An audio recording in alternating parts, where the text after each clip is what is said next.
Good morning विद्यार्थी मित्रों, आशा राखूँ छूँ आप बधा स्वस्थ अने मजामां हशो।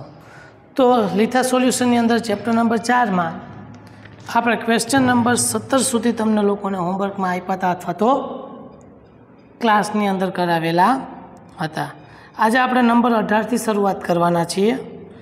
18મો પ્રશ્ન એ કૂટ પ્રશ્ન જેવો પ્રશ્ન છે કે જેમાં એવું કીધું છે કે મોટી સંખ્યાના 3 ગણાને નાની સંખ્યા વડે ભાંગતા ભાગફળ અને શેષ અનુક્રમે 2 અને 7 મળે છે, તો દ્વિચલ સુરેખ સમીકરણ રચી તેના 2 ઉકેલ શોધો। અહીંયા તમને 2 વાતની જિક્ર કરવામાં આવ્યો છે, 2 વાતની ચર્ચા કરવામાં આવી છે, નાની કિંમત અને મોટી કિંમત। તો આપને તો ખબર નથી કે નાની કિંમત કઈ છે અથવા તો આપને એ પણ ખબર નથી કે મોટી કિંમત કઈ છે, તો આપણે એને પહેલાં ધારવા પડશે। ધારો કે મોટી કિંમત x છે અને તેના 3 ગણા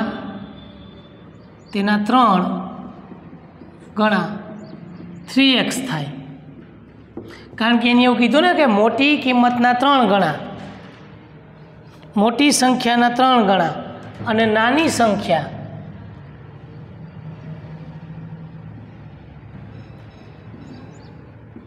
y છે, બરાબર। મોટી સંખ્યા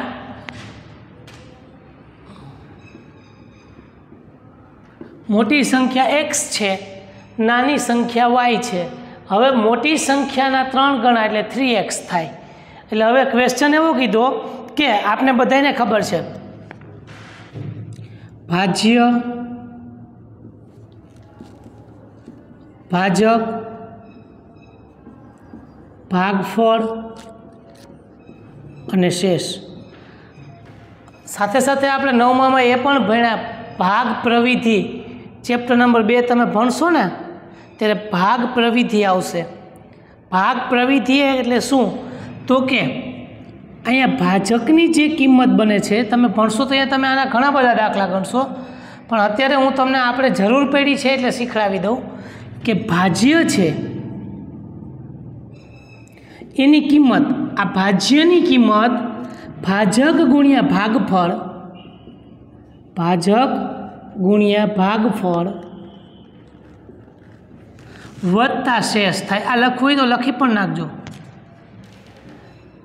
આને ભાગ પ્રવિધિ કહેવાય, ભાગ પ્રવિધિ, જેમાં ભાજકની કિંમત આ દુનિયાના કોઈ પણ દાખલા માટે આ સર્વત્ર સ્વીકાર્ય છે, બરાબર। આ એક્સેપ્ટેબલ છે કે ભાજ્ય છે એ ભાજક ગુણ્યા ભાગફળ વત્તા શેષ જેટલો જ હોય એના જેટલો જ મળે। એટલે હવે અહીંયા શું કીધું છે? આ નિયમ પ્રમાણે કે મોટી સંખ્યાના 3 ગણાને નાની સંખ્યા વડે ભાંગતા, મોટી સંખ્યાના 3 ગણાને નાની સંખ્યા વડે ભાંગતા ભાગફળ અને શેષ અનુક્રમે 2 અને 7 મળે છે, તો દ્વિચલ સુરેખ સમીકરણ રચો। તો અહીંયા આપણે દ્વિચલ સુરેખ સમીકરણ આરામથી રચાઈ જાય। જો ભાજ્ય શું છે તો કે ભાજ્ય બરાબર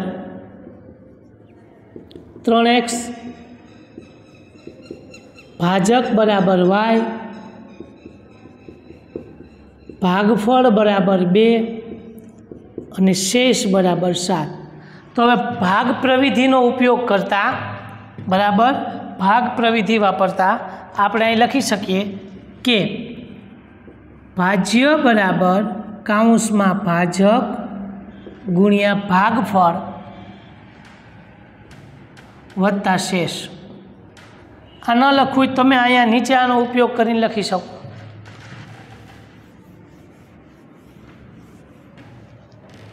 હવે ભાજ્ય આપણી પાસે શું છે? 3x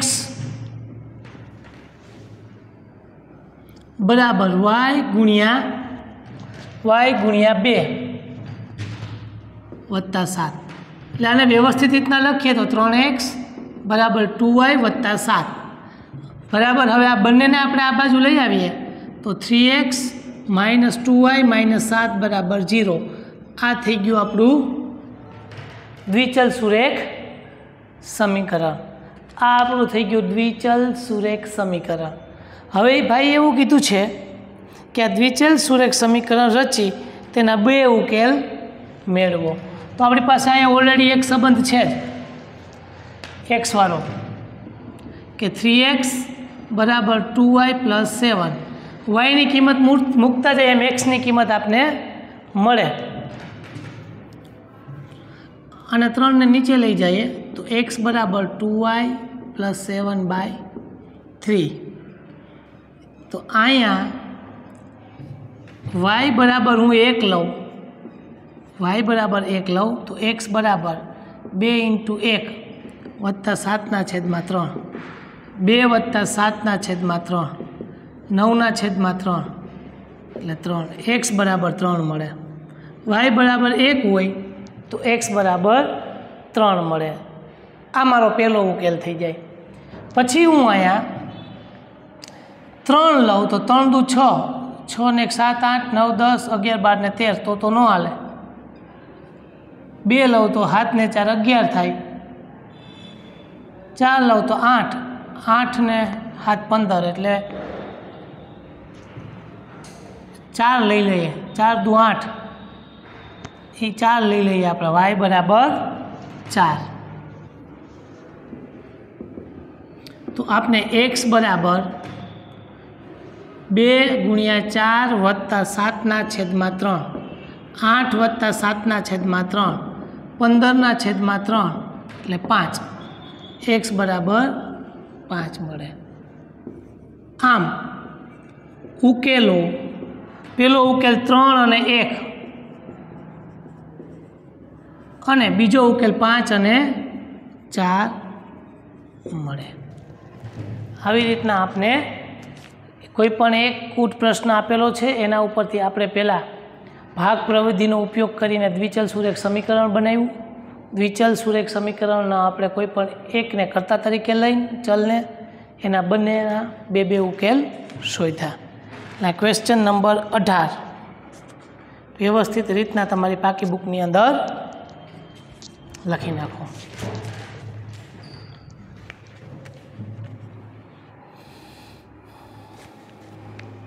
એના પછીનો છે 19 હોમવર્કમાં કરવાનો છે, 20 હોમવર્કમાં કરવાનો છે। 19 અને 20 બે હોમવર્કમાં કરવાના છે। બે આના જેવા છે, x બરાબર 2y ના તમારે 2 ઉકેલ મેળવવાના છે અને 2x + y બરાબર 7 ના તમારે 4 ઉકેલ મેળવવાના છે। આ રીતના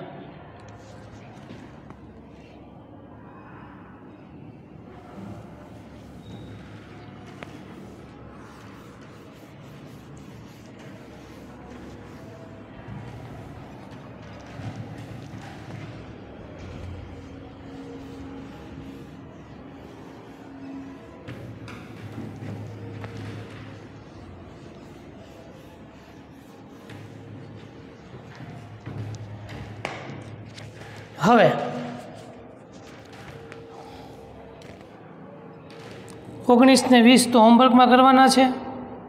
21માં જોઈએ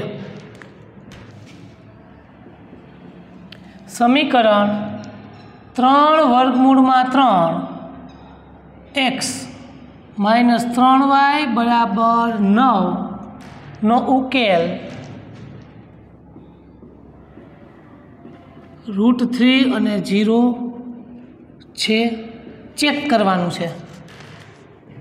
છે કે નહીં એ ચેક કરવાનું છે। તો કઈ રીતના ચેક થાય મેં તમને કીધું હતું કે તમે જો ઉકેલ હોય, ધારો કે આ બંને બિંદુ આપેલા સમીકરણના ઉકેલ છે તો શું થશે તો કે સાહેબ તો તમે આ પહેલાંને x અને બીજાને y લઈ ડાબી બાજુ મૂકો અને એનું સાદું રૂપ આપો અને જવાબ જો જમણી બાજુ જેટલો જ મળતો હોય તો એના ઉકેલો છે, નહીંતર નથી। માટે x બરાબર √3 અને y બરાબર 0 લેતા, x બરાબર √3 અને y બરાબર 0 લેતા। હવે 3√3 डाबी बाजू पहला लई लीए 3√3x minus 3y 3√3 into x जगह मारे √3 लेवानुं छे माइनस ना माइनस 3 ना 3 y जगह मारे शून्य लेवानुं 3 इंटू √3 इंटू √3 एटले 3 थई जाए।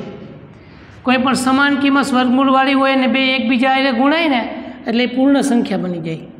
√3 इंटू √3 3 थई जाए 3 गुणिया 0 एटले 0 थई जाए 3 तेरी 9 9 मांथी शून्य जाए तो 9 ए आपणी जमणी बाजू ज छे जो 9 आप्या ज छे माटे √30 ए 3√3x माइनस 3y बराबर 9 नो उकेल छे उकेल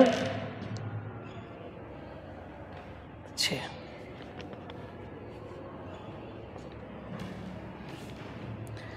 एवो ज प्रश्न 22 में छे बराबर तमारे आवी रीतना डाबी अने जमणी बाजू लईने चेक करवानुं छे एटले 22मो तमारे होमवर्क में करवानो छे।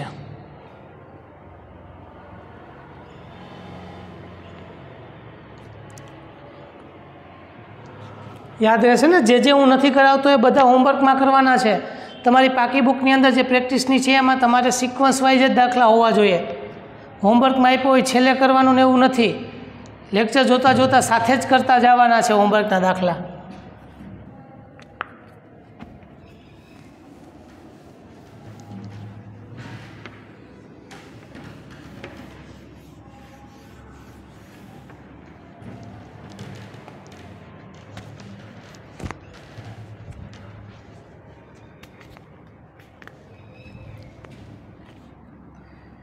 नंबर 23 नीचेना दरेक समीकरण माटे ए नी किंमत शोधो। जो x बराबर 1 अने y बराबर a तेना उकेल होय तो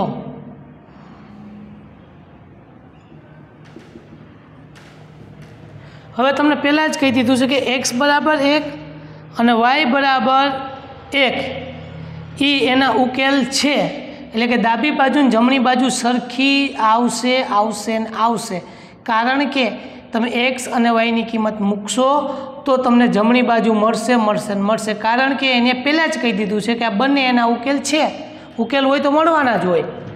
एटले आपणे पहेलो दाखलो जोईए एमां एक्स माइनस वाय बराबर ए मां एक्स बराबर 1 અને y बराबर 1 મૂકતા હવે આ મૂકો એટલે મૂકો એટલે શું થાય x ની કિંમત 1 માઇનસ y ની કિંમત 1 બરાબર a થાય 1 માઇનસ 1 0 બરાબર a થાય એટલે a ની કિંમત તને શૂન્ય મળે। સેમ વસ્તુ બીજો દાખલો આપણે અહીં કરીએ કે ભાઈ બીજું શું છે 3x પ્લસ ay બરાબર 6 માં x बराबर 1 अने y बराबर 1 मूकता तेथी 3 गुणिया 1 वत्ता a गुणिया 1 बराबर 6 3 एकू 3 वत्ता a गुणिया 1 एटले a बराबर 6 a बराबर 6 माइनस 3 तेथी a बराबर 3 तमारो जवाब थाशे। x अने y नी जग्याए तमारे 1 1 मूकवाना छे कारण के ते तेना ऑलरेडी उकेल छे ज उकेल होय तो तमारे डायरेक्ट मूकवू पड़े।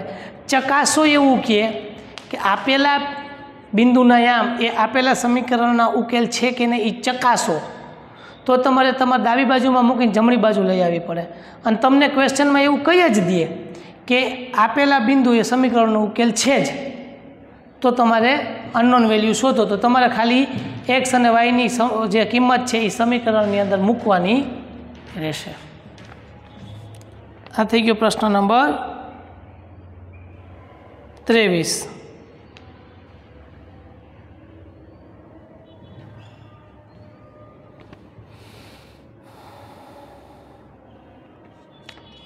चलो हवे आपणे लई लईए नंबर 24।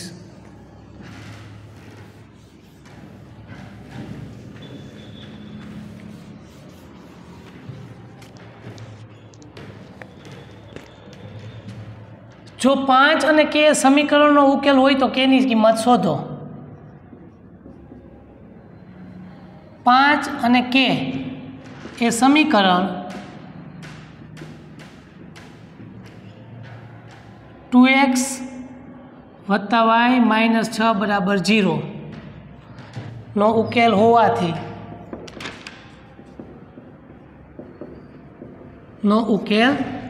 હોવાથી x = 5 અને y = k લેતા। હવે 5 અને k એ આ સમીકરણનો ઉકેલ છે જ, ક્વેશ્ચનમાં એવું કહી દીધું છે જ, તો આપણે x બરાબર x યામ અને y બરાબર y યામ લેવાનો રહેશે। એટલે કે 2x + y - 6 = 0, એટલે કે 2 × 5 + y ની જગ્યાએ k - 6 = 0। 5 × 2 = 10 + k - 6 = 0। 10 માંથી 6 જાય તો 4, k + 4 = 0, k - k = -4, +4 સામે જાય તો -4 થાય। નંબર 24 લખી નાખો।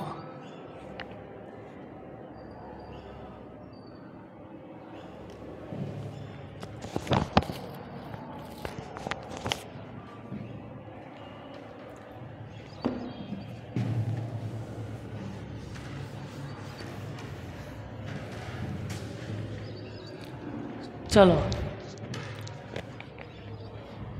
25 एना जेवो ज छे पण थोड़ो ट्विस्टेड छे कि x बराबर 2k - 1 અને y बराबर k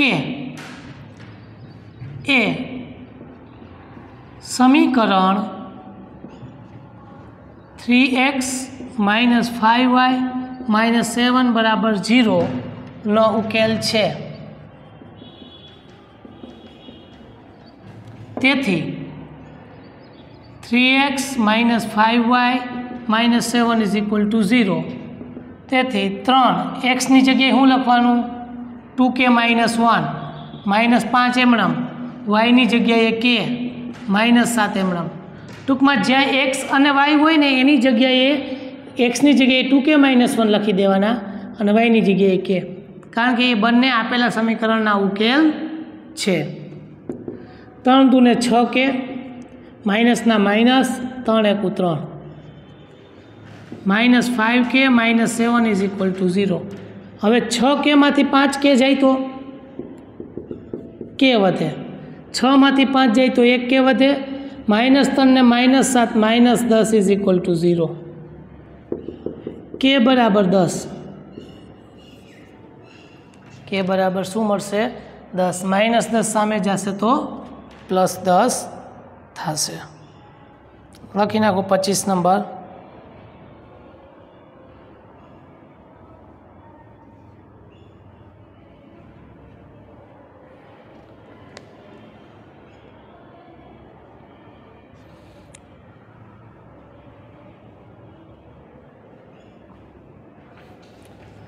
ओके,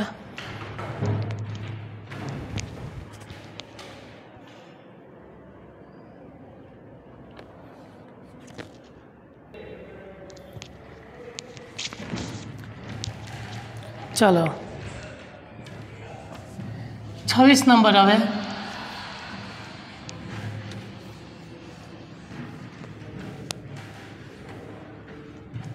नंबर 26,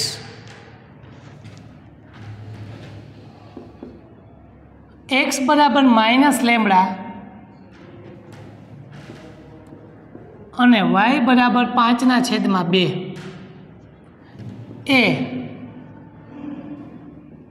समीकरण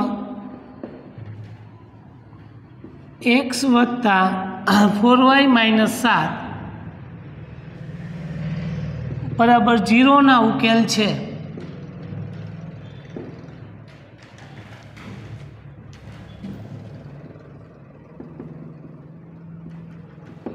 जीरो ना उकेल छे माटे x + 4y -7 is equal to 0. એક્સની જગ્યાએ હું લખીશ -λ પ્લસ 4. વાયની જગ્યાએ આવશે 5/2 -7 ઇઝ ઇક્વલ ટુ 0. -λ અહીંયા 2 2 4 કટ થશે એટલે 2 × 5 -7 ઇઝ ઇક્વલ ટુ 0. કારણ કે જ્યાં સુધી ધનપૂર્ણાંકનો આપણે અપૂર્ણાંક સાથે ગુણાકાર કરીએ એટલે 4 × 5 = 20 થાય. અથવા તમે એવું ન કરવું હોય તો ડાયરેક્ટલી છેદે ઉડાડી શકો. 2 2 4 20/4 કરો તો 10 થાય અને અહીંથી છેદ ઉડાડો તો પણ તમને જવાબ તો 10 જ આવે.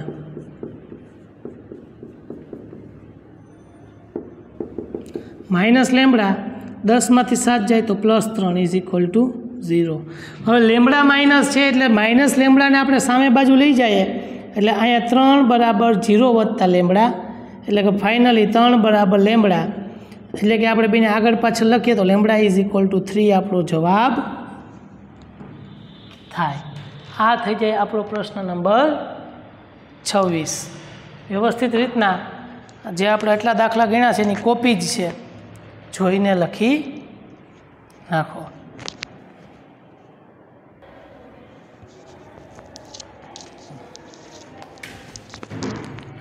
ચાલો 26 પછી 27મો એક કૂટ પ્રશ્ન છે. આપણે આજે 2 કૂટ પ્રશ્ન ઓલરેડી જોયા અને આ કૂટ પ્રશ્ન થોડોક અઘરો છે. જે લોકો હોશિયાર વિદ્યાર્થીઓ છે એના માટે બહુ સહેલો છે, જે લોકો મીડિયમ છે એના માટે થોડોક અઘરો છે. એટલે ખાલી જોજો, માત્ર ને માત્ર પ્રયાસ કરવાનો છે. શું કરવાનો છે? ટ્રાય તો કરો, એકવાર ક્યાંકથી ગોતો, ટ્રાય કરો, બરાબર. એટલે દાખલા નંબર 27 છે ને એ હું તમને હોમવર્કમાં ટ્રાય કરવા માટે આપું છું. થઈ જાય અને મને મોકલી દો તો વેલ એન્ડ ગુડ. જો કદાચ નહીં થાય ને તો તમારે મને મેસેજ કરીને કહેવાનું છે કે સાહેબ 27માં થતો નથી તો હું નેક્સ્ટ લેક્ચરમાં કરાવીશ જ. પણ એકવાર ટ્રાય તો કરો કૂટ પ્રશ્નની, કારણ કે 8મા ધોરણમાં આપણે આવા ઘણા બધા દાખલાઓ ગણી ચૂક્યા છીએ. ખાલી ટ્રાય જ કરવાની છે. 27મો હોમવર્કમાં, 28નો હોમવર્કમાં, 29 હોમવર્કમાં, 30 હોમવર્કમાં, 31 પણ હોમવર્કમાં એના ઉકેલો મેળવવાના છે. 32માં હોમવર્કમાં, 33, 34, 35, 36 આ બધાય સેમ ટુ સેમ છો. હું જે બોલું છું ને એ એક વીકનું હોમવર્ક છે. એક લેક્ચરમાં પછી તમે એમ ન કહેતા કે સાહેબ એટલા 20 દાખલા હોય, પણ એ તમારી સામે દિવસો 8 છે, બરાબર. અને બધા જ કોપી ટુ કોપી દાખલા છે જે આપણે એકવાર અહીંયા લેક્ચરની અંદર થઈ ગયા છે. દ્વિચલ સુરેખ સમીકરણનો આલેખમય સમતલ્ય દોરી yxને છેંદુ 2x - 3y + 37મો આપણા માટે એક અલગ છે, કારણ કે 37માં એક દ્વિચલ સુરેખ સમીકરણ 2x - 3y + 12 = 0ના આલેખ્યામ સમતલમાં દોરી y અક્ષને છેદતા બિંદુ મેળવો. ટાઈમ જોઈ લઈએ પછી આ દાખલાની શરૂઆત કરીએ. ઓકે, આ દાખલો ભાઈ અત્યારે થશે નહીં, બરાબર છે, કારણ કે આપણી પાસે સમય મર્યાદા છે. નેક્સ્ટ લેક્ચરની અંદર આપણે હવે આલેખવાળા દાખલા જોશું. અને આટલા દાખલા જે હું બોલ્યો છું એ બધા હોમવર્કમાં તમારે કરી આવવાના છે. ઇન શોર્ટ તમારે 36 સુધી, લીથાની અંદર 36 સુધીના દાખલા કમ્પ્લીટ કરી લેવાના છે, બરાબર. એમાં 27મો એક ટ્રાય કરવાની છે. બાકી બધાય તો તમને આવડી જ જશે. 27મો એક ટ્રાય કરજો, ઠીક છે.